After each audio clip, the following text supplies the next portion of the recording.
주님께서 여러분과 함께 마테오가 전한 거룩한 복음입니다. 주님 영광 받으소서. 그때 예수님께서 당신이 기적을 가장 많이 일으키신 고을들을 꾸짖기 시작하셨다. 그들이 회개하지 않았기 때문이다. 불행하여라 너 코라지나, 불행하여라 너 벳사이다야. 너희에게 일어난 기적들이 티로와 시돈에서 일어났더라면 그들은 벌써 자루옷을 입고 죄를 뒤집어 쓰고 회개하였을 것이다. 그러니 내가 너희에게 말한다. 심판날에는 티로와 시돈이 너희보다 견디기 쉬울 것이다. 그리고 너 카파르나움아, 내가 하늘까지 오를성 싶으냐? 저승까지 떨어질 것이다. 너에게 일어난 기적들이 소돔에서 일어났더라면 그 고을은 오늘까지 남아있을 것이다. 그러니 내가 너희에게 말한다. 심판날에는 소돔 땅이 너보다 견디기 쉬울 것이다. 주님의 말씀입니다.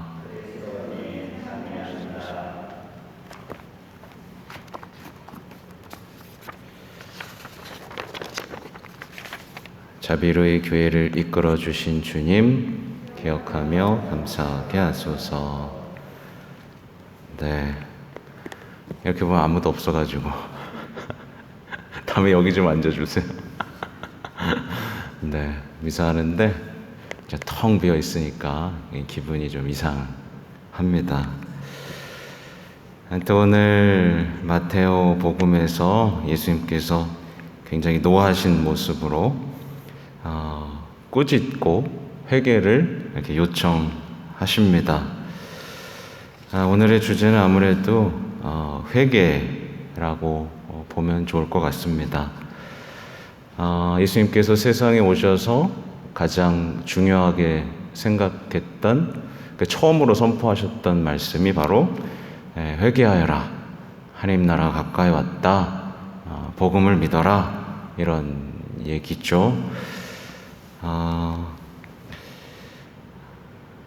근데 이제 요즘에 보면 회개가 이렇게 중요한 문제가 아닌 것이 돼버렸습니다. 말하자면 이거예요. 야, 힘들어 죽겠는데 무슨 회개 타령이냐? 나 힘들어 죽겠으니까 나 위로 좀 해줘. 나 힘들어 죽겠으니까 나 사랑 좀 해줘. 여기에 머물러서, 그래서 교회가 회개를 말하면 아휴 짜증나 그러면서 이제 교회를 떠나는 젊은이들의 모습까지 우리가 발견할 수 있습니다. 그 단적인 예가 이제 고해소가 비어가는 것이죠. 그런데 이제 저는 오늘 블로그에도 이렇게 올렸는데, 사실은 이 시대에 가장 필요로 하는 건 회개입니다. 특별히 자신이 불행하다고 생각하는 사람들이 반드시 해야 되는 것이 회개죠.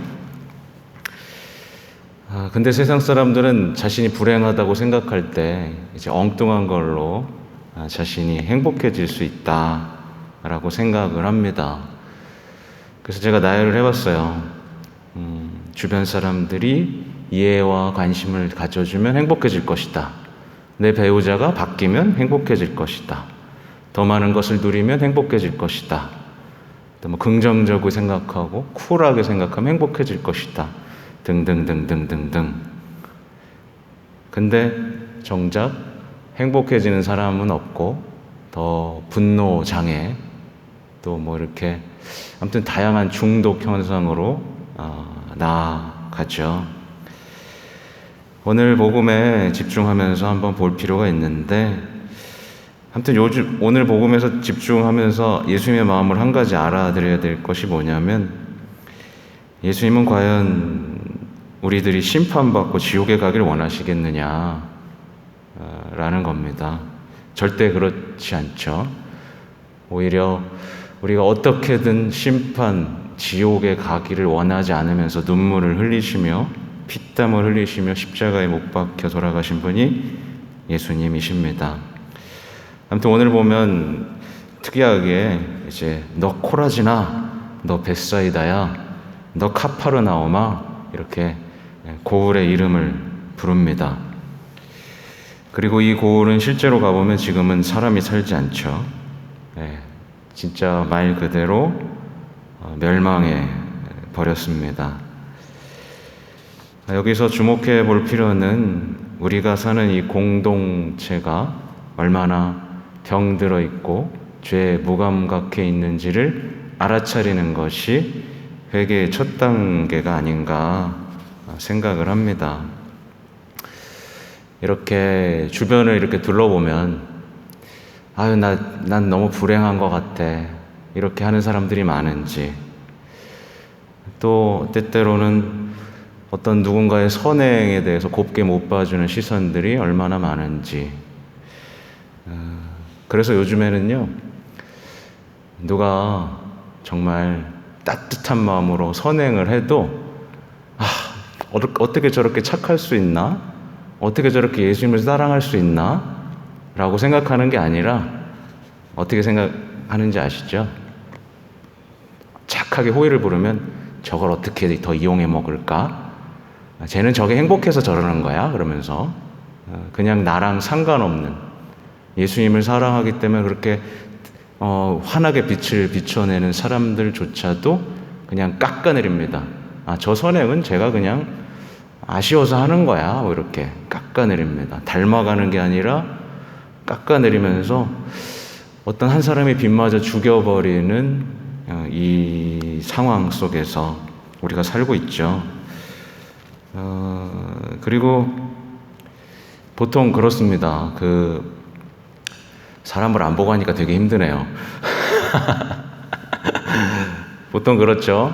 그러니까 우리가 사는 시대를 이렇게 돌아오다 보면 우리 원래 되게 착했는데 다른 사람들이 자꾸 나쁜 짓을 하니까 나도 나쁜 짓 해도 되는구나, 괜찮구나 라고 생각하면서 벌이는 일들이 얼마나 많은지 모르겠어요. 대표적으로 부동산 투자 이런 거죠. 나도 투자해도 되겠구나, 나도 이렇게 투기해가지고 돈 좀 벌리면 되겠구나. 뭐 청소년들 같은 경우는 나도 이제 성관계 해도 되겠구나, 나도 음란물 봐도 되겠구나, 이렇게 조금씩 완전히 이렇게 자신이 이렇게 양심적으로 가둬놨던 것들을 그 공동체 안에서 조금씩 그냥 마구마구 죄 짓는 일들이 벌어지죠.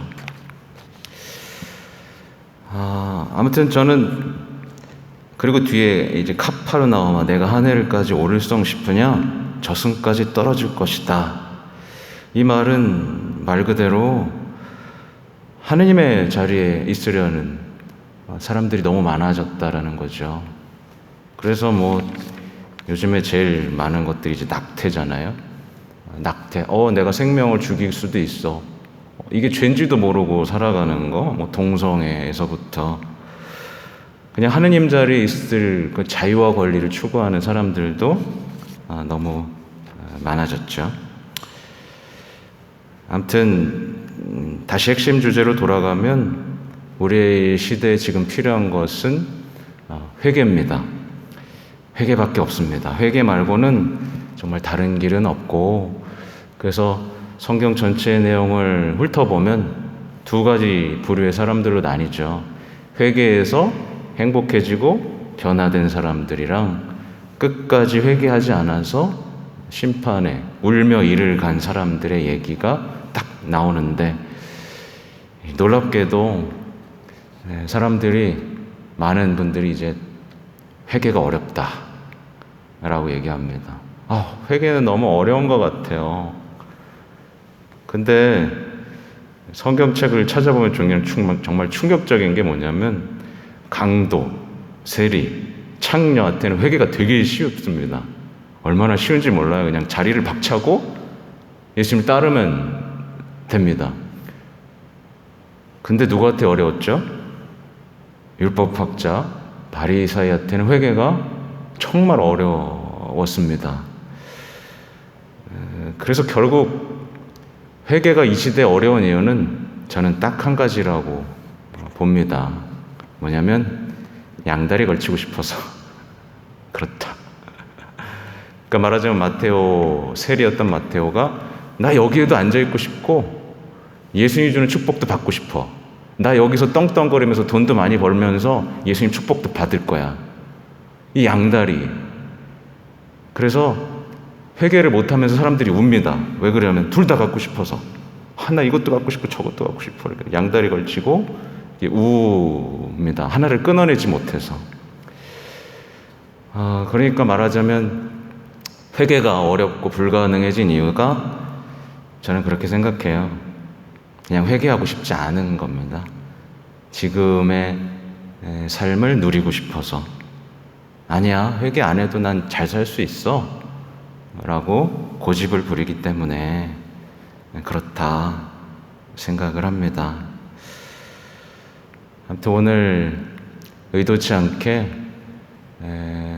33일간의 봉헌기도를 시작하는 분들이 한 24명, 5명 정도 모였고, 제가 밴드나 블로그를 통해서 이렇게 공지를 했더니 많은 분들이 시작하겠다고, 또 다른 본당에서도 시작하겠다고 해서 저한테는 굉장히 기쁜 소식인데, 어쨌든 그분들이 이제 오늘 파티마의 성모님 발현 기념일이기도 한데, 오늘을 시작으로 8월 15일 성모 승천 대축일까지 그 세속 정신을 끊어버리고 성모님의 자녀가 되는, 성모님께 봉헌하는 여정을 시작한다고 합니다. 저도 함께 하려고 저는 어제부터 시작을 해가지고 어떻게 여정을 함께 할까 고민을 하고 있는데, 아무튼 이거를 보시는 우리 가정동 신자분들이 있다면 응원하고 있고 아주 좋은 길에 들어가셨다는 거, 그리고 회개야말로 최고의 행복을 얻는 길이라는 사실을 기억하면서 오늘 저녁을 아름답게 마무리하시면 좋겠습니다. 아멘.